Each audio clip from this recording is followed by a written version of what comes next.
Hey guys, it's Tim from Troy City Gaming here with Joe Kelly, who over the weekend got top 16 at the Hartford Regional. Joe, what were you playing? I was playing Tenyi Swordsoul. Everyone's favorite deck. No, I didn't want to play this, and then this guy behind the camera told me to play it, so he was right. Like always. Yep. Okay. So, I'm going to go just the main deck first. Sounds good. Let's get started. So everything's pretty standard for the most part. 3 Ecclesia, 3 Moye, 3 Longyun, 2 Taye. So I didn't want to play 1, not because I'm playing Desires, but because this is honestly pretty good, game 1 going second, because drawing this with like a bunch of Tenyis can break through a lot of boards, because you make Baxia spin everything. And then this with this is insane, because you make a Baxia and then you chain like, you chain block the Baxia. It's really good, but I thought about playing 3, but I just realized that was stupid. It doesn't do anything going first. So that's all the monsters for that engine. Then you play the 3 Emergence. I don't play the Reborn spell because I think it's kind of doo-doo. And then the 1 trap. Next, now I get the Tenyis. I'm only playing this lineup, and I'm not playing the Shathana. I cut this down to 2 because this doesn't really do a lot by itself, but you do want to see it sometimes. I think what I'm going to change is bumping this up to 3, and you'll see what I'll change about it. But you need this card for the Hulk combo, and this is just one of the best ones in general. And then to pair it, I only do the 3 Vessel. Since I'm not playing the level 4, it's not really worth playing the quick play. And this card generates so much advantage, it's crazy. You hated it like before that? I did hate it. I was playing 2 and 2 and realized that it was just, bad. Hand trap lineup, 3 Ash, one of the best ones in the format right now. Same thing with Bell. Bell's insane. This is FTK against Despia. And I'm still playing 2 of the Ghost Ogre because it's really good against Adventure. And then 2 Imperm because this pairs well with the rest of them. I did realize after I made my deck list that I'm playing a card in the side deck that this makes it kind of dead. Like, this card is dead after I use it. So I should have played Valor. But at the same time, it gets around Floodgates if you set it in the column. So I was kind of prepared for that because it's a regional. So I had like 4. I had a few spots for random cards. I'm playing 43, but I wanted to play some defensive cards other than hand traps. And Droplets was pretty good. Talents was insane. Every time someone hand trapped me, I would just draw 2 every single time and just see the most cracked hand of all time.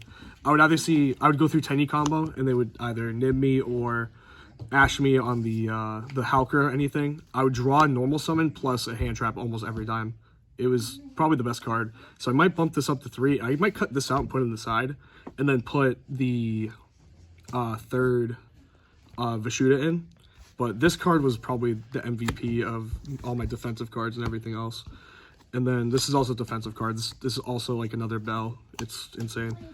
And then this card is just free draw 2. It makes if you don't play this in this deck, you're playing it wrong. Your Changing becomes 4K, and it lowers everything else by 1,000. So it's just and it also just draws you 2 cards. Every time I use this card 3 times, every time it just drew me what I needed. And then my friend, I drew this one time. One time when I drew this, it actually mattered and lost me a game because it would have been any other card. I would have been fine. But every other time I drew this 2 other times. It was not the worst. I normal summoned it for a game one time after I summoned a Tenyi and just went full combo. Do extra deck next, 2 Monk. I didn't need a 3rd one ever, so I'm not going to bump it up to 3. Shaman. My first 3 rounds, I summoned this every time. I don't know why, it never really comes up, but the 3 games in a row, it just came up. And there was one time I missed game because I could have summoned this and then summoned back a Synchro. But I think it's needed, personally, because sometimes you just get stopped and it's just, you need to bring something back for extension. Hal combo, pretty standard. If they don't nib you after you do this and summon the Despot, they kind of just lose, especially if you have a normal summon. Yeah. So if you have nib, do that.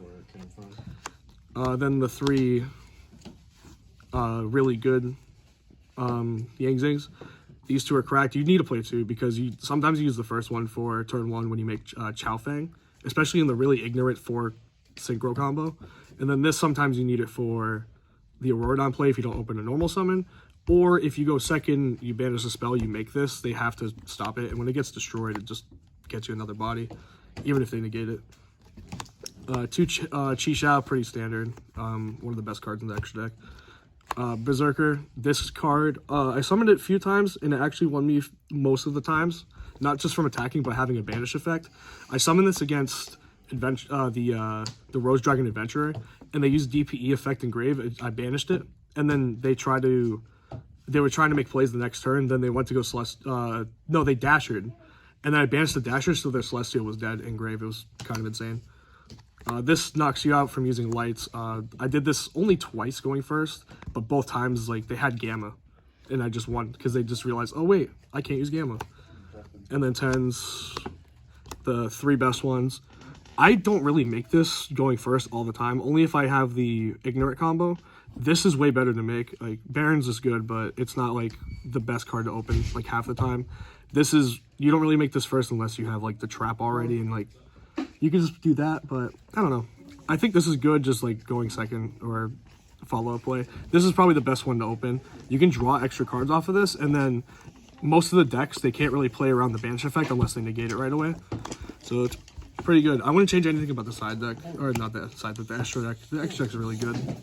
And then we'll just go quickly through the side. It's pretty standard. Nib, you can't main it because of Despia, which kind of sucks.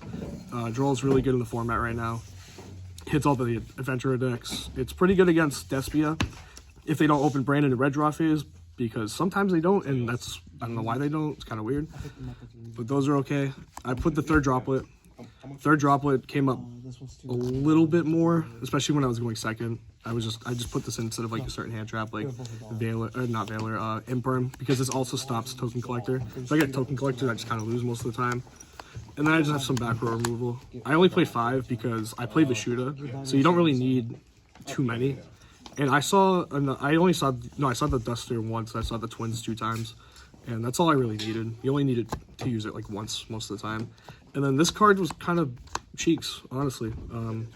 It feels good in theory because there's a lot of branded, like Despia, and it kind of works, but they can just add Brandon and red and just play on your turn most of the time, so it doesn't really matter. And in the mirror match, it works. It's pretty good. But yeah, I mean, the only things I chain in my side deck are probably the Deep Barrier. The main deck, I would just chain the Droplet, probably put those in the side, and then play third Vishuda and third Talents. And yeah, so I play 43. 43 is fine for not seeing your bricks all the time. And the deck was really good, like really fucking good. How were your rounds? What were your rounds like? Oh, yeah, I have them right here. So round 1, I played against Rose Dragon Adventure 2-0. Game 2, when I went second, I just opened 3 hand traps in full combo. It was kind of insane. Round 2, I played against Pure Eldritch. Funny story, he had the same exact name as me. And we just became friends. Round 3 was Despia. I had Ash Bell game 1, and then I had Ash called by game 2, so I just kind of won.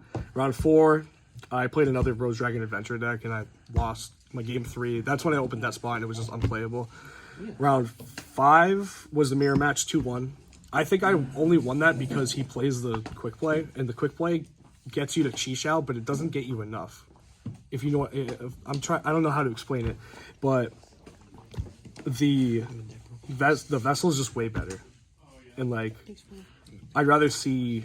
And also I hate opening up the Shatana, so that's why I didn't play it. And we kind of talked about it after the game. He's like, yeah, I might drop it, but it's okay.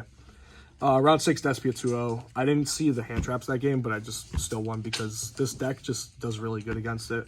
Round 7 was Flunder 2-1. I messed up game 3. I got a time warning, and the judge kept talking to me, and I forgot to dump off Tae, so it feels bad. Round 8, Sky Striker 2-0. That was pretty easy. He made me go first both times when he won the die roll, and I just set up the Ignorant combo because he only opened 1 hand trap over 2 games, and I kind of felt bad. And then round 9 was Pure Eldritch 2-0 again. Yeah, that wasn't really close. I mean, most of my matches were 2-0, which was not expected, honestly. I thought everything would be a lot closer. I got pretty lucky with a lot of my hands. And yeah, the deck was just really good, this format. When you don't have to play around Nib going first, especially game 1, it's pretty crazy. Like, you just set up whatever you want, and you usually don't get punished. And then game 2 and 3 is a little bit choppy, but you can just set up like 1-2 negates, plus you have Post side, I think I have 16 hand traps if I side in nib and the droll, and then I still have either droplets or talents, so it's like 18 defensive cards. So it was really good this weekend. I'm glad I played this over the adventure. Like, no one was really too prepared for this, and I only got deep buried once, and it was in the mirror match. So yeah, I'll probably keep playing this deck for a while. Awesome. Any shout outs you like to give before we head off? Yeah, shout out TCT, the whole squad. Specifically Tim for telling me to play this deck again, because I was absolute buns with every other deck I played, and I was really comfortable playing this at the event. Shout outs to Antonio too for helping me play test a lot.